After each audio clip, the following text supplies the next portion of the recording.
Hey y'all, today I am on the side yard of the garden. This is a garden that I installed during COVID, during the first stretch of COVID, down the entire length of the side of my house.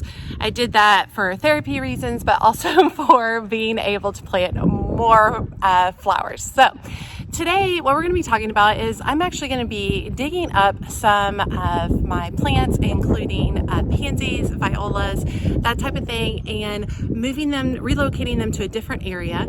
And then I'm going to be coming back with a variety of Supertunias going in. And so I want to show you guys how I space my Supertunias and how beautifully they turn out and how much space they end up taking up in the garden. They are lovely. They do really well in my area. That's zone 8A in North Texas. They do really well in my area until about June. When it starts getting really hot, they start really struggling. In the past, I've just ripped them out at that point in time and replaced them with like carpet zinnias or something along those lines. I have been thinking maybe this year I need to trim them back and see if there's like a refresh option. Maybe they can just, limp through the really hot weather and then come back full force in the fall. I don't know, I have to explore that today. As always, make sure you hit that subscribe button and that notification bell so you know when my latest videos are up. And make sure you drop me a comment below. Have you planted Supertunias before? Do you love them? Do you hate them? Do you think they live up to the hype? Okay, this is one of my focal points in this area. I have a Ruby Falls red bud right here, which is starting to bud out, which is totally exciting. Oh, you can really see him over here. Look at that over there. So this is starting to bud out. And this area, I typically put annuals of some type here. You can see the daffodils that come back each year. So I had more pansies here, and we lost so many of them in the Arctic freezes. We had 2 major Arctic freezes this year, which is unusual for our area. So they're super spotty right here. So my thoughts were, let me come over here carefully. Trying to move my camera slower. A lot of people have been commenting that I'm moving too fast. So I have this area right here that used to have ornamental kale in it. And you can see I've got violas and pansies and then a big giant hole. So I'm going to move a bunch of those pansies from that location over to this area to fill in this particular area for the spring season. So I'm going to make that move. And then I'm also going to move some snapdragons. Now, snapdragons are hardy annuals in my area. I overwintered a ton of them. These overwintered by themselves with no help. And these are the Potomac mix series. So they're all different colors. But I had several in here that overwintered beautifully. So what I'm going to do is I'm going to dig them up. I know a lot of people are like, oh, I don't want to dig up the plant once I put it in there. I don't have that hesitation, y'all. If I want to move something, I move it. And I highly encourage you to do so as well. There's no reason for me to leave these here when now I have all those beautiful raised gardens in the back so they can go there. So I'm going to be moving all of these to the back garden, then relocating these pansies. Obviously the daffodils are going to stay.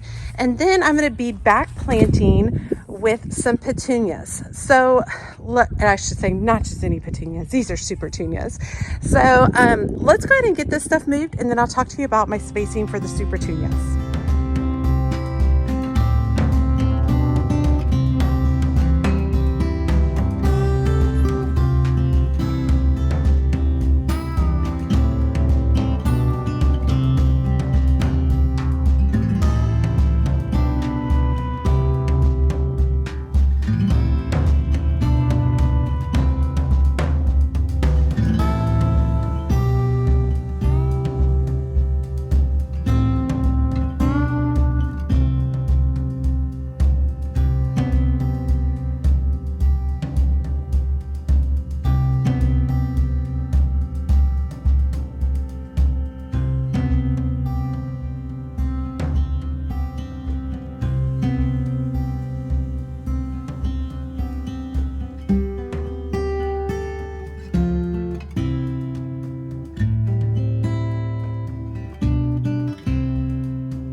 started, that whole blank space is filled in. So now I have a continuous line of violas and pansies across the front. I think it looks really pretty. I wish I'd gotten some shots when all the daffodils were still blooming. You can see a few of them over there. This big patch of daffodils right here is my early daffodils. They come up first, and then I have a wide variety that come up at different points throughout the spring. You can actually see some from where I was moving the pansies. You can see some daffodils coming up over there. I'll show you my current favorite daffodil. It's called a can-can. And this is it. It looks like a little can-can skirt. See the ruffly skirt? Oh, I think they're so cute. And look, when the petals fall off, you still have this yellow portion.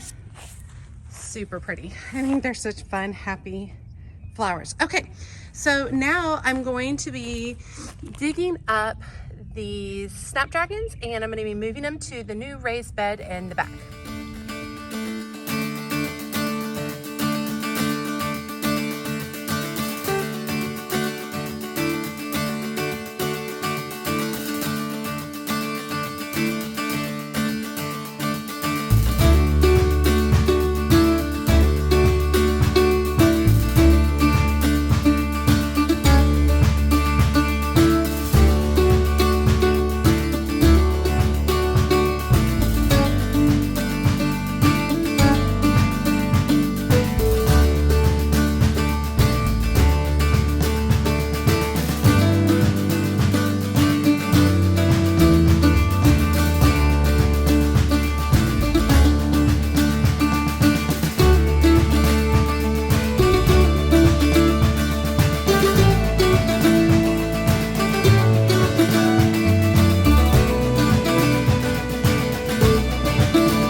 Okay, I've got all of those in.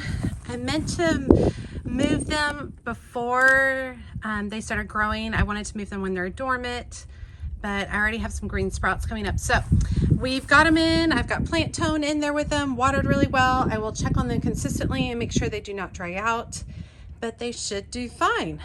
So now let's talk about Supertunias. Okay, right now I have 3 varieties of Supertunias. These are the bubblegum. These are the bubblegum Supertunia Vista. These get massive. They get way more than 12 to 24 inches. They are quite large and beautiful, vibrant blooms. This one right here is the Supertunia Vista Jazzberry, and that is new this year for proven winners. New to nurseries, I should say, this year. And then we have this one back here, which is called Supertunia Vista Paradise. And so the thought is, hold on, I got a truck coming by.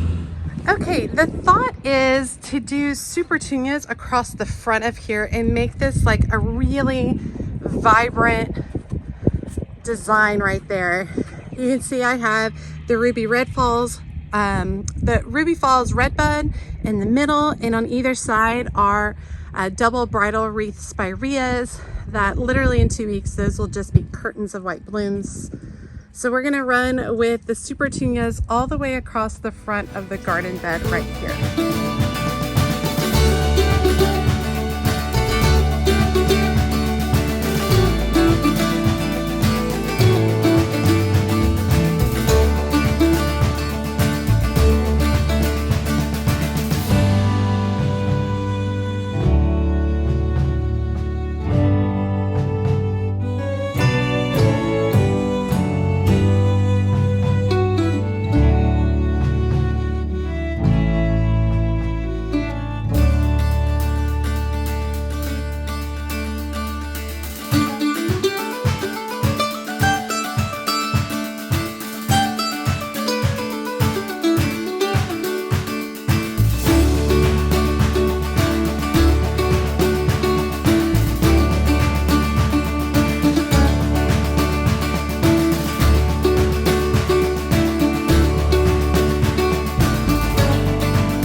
I alternated the Supertunias across the front of that border. So I started with Supertunia Paradise, bubblegum, and then the jazzberry. And I alternated all the way across the front. There's 9 of them. 9's probably a little overkill. I probably could have gotten away with as few as 5, but more is more for me. So, but I want this just to be a riot of color all the way across the front. I think it already is just beautifully spring right now. I think it looks fabulous already with the daffodils, and then wait till these spirea start blooming, and then my Ruby Falls redbud will be covered in pink blooms. It's gonna be stunning, y'all. Okay, I hope you guys enjoyed today's video as I transplanted pansies and snapdragons and then added a bunch of Supertunias to my garden. I'm so excited. If you've never grown a proven winner Supertunia, it's where it's at, y'all. It's worth the drive wherever you can find it, especially if you can find a variety like bubblegum, because it grows bonkers, absolutely bonkers. It can cover up to a 3-foot area just with one plant. Yeah. So if you haven't had the opportunity, make sure you check those out. As always, she's a mad gardener or a decorator or anything else that she wants to be. Thanks, y'all.